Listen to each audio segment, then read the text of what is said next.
Hello, I'm Pete Williams, NBC News Justice Correspondent, and welcome to NBCU Academy. I'm here at the Supreme Court to go behind the story of reporting on the U.S. Supreme Court, specifically the historic ruling on same-sex marriage, and to offer some tips on covering the courts along the way. In 2015, the U.S. Supreme Court ruled that allowing same-sex marriage was the law of the land. It changed the lives of thousands of Americans, but for some people, the decision remains highly controversial. Here's how we reported on that historic ruling and what it shows about covering a big court case. Like any appeals court, the Supreme Court decides who wins by applying the facts of a case to the existing law. One part of the court's work requires interpreting federal statutes, deciding what they mean and how they apply. That's what the court did in 2020, for example, when it ruled that a law called the Civil Rights Act of 1964, which outlaws discrimination on the basis of race or sex, also makes it illegal for employers to discriminate on the basis of sexual orientation or gender identity. But the other part of the Supreme Court's work is interpreting the Constitution, and that's what the gay marriage case involved. The question was, did the Constitution allow states to ban same-sex marriages? In appeals courts like this one, it's all about precedent, how past rulings guide new ones. And this case had an important predecessor. In 2013, in a case brought by a New York woman named Edie Windsor, the court struck down the Defense of Marriage Act.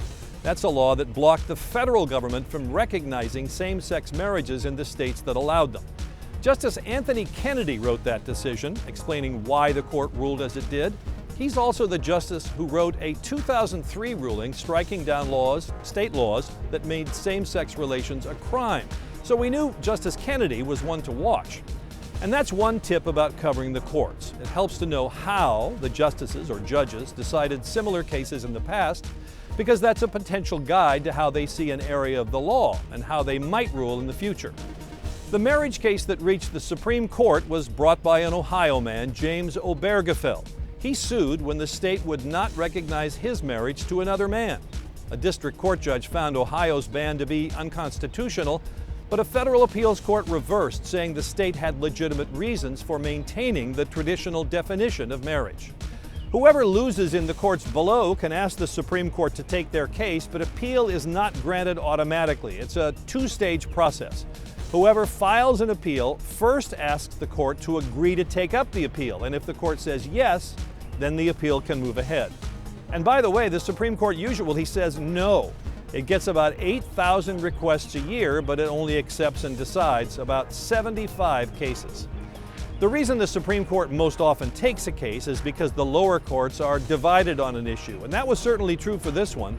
Some courts had held that the Constitution did not allow states to ban same-sex marriage. In James Obergefell's case, the appeals court said states could ban it.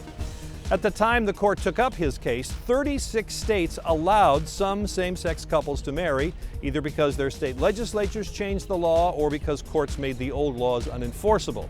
Gay marriage was still illegal in the other 14 states. It takes the votes of at least 4 Supreme Court justices to grant a case, and the court did agree to take up this one. That teed up what was sure to be an important ruling, no matter how it came out. So the order granting the case, agreeing to decide the issue, was a big story all by itself. Both sides then filed their legal briefs explaining why they should win. Covering the courts requires lots of homework, reading all those briefs, and I often find that when I read one side's presentation, I think, yes, it should win. And then I read the other side and think, well, it should win. The Supreme Court doesn't take the easy ones.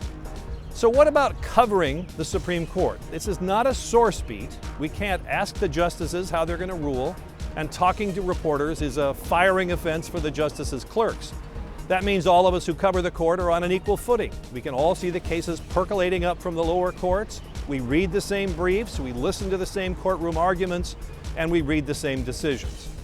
While the briefs were pouring in here on the marriage case, we began reaching out to the people involved in the case.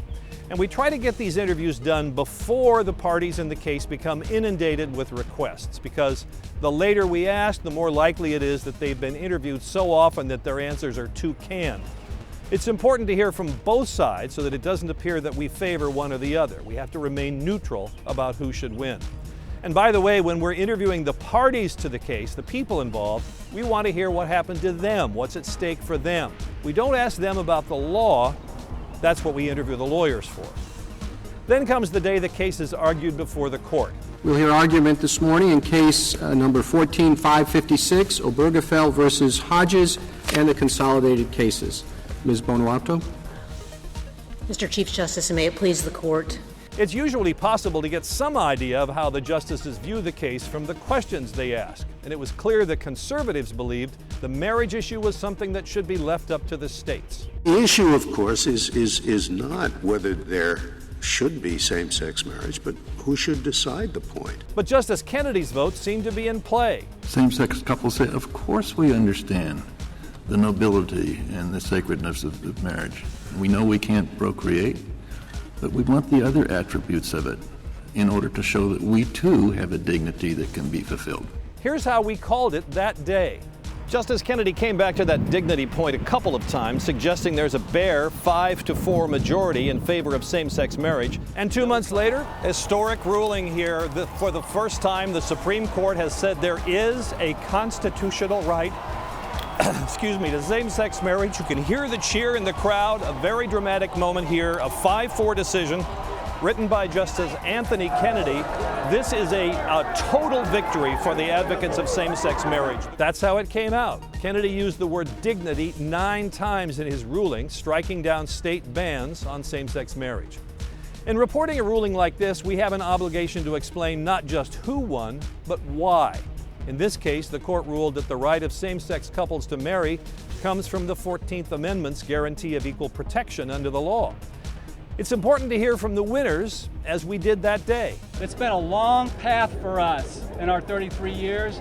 We know that people have been fighting this fight for decades. And from the losers. We hope that this decision today will not be used as an excuse to ostracize, to demonize, or to punish people for holding views contrary to what 5 of the 9 justices said today.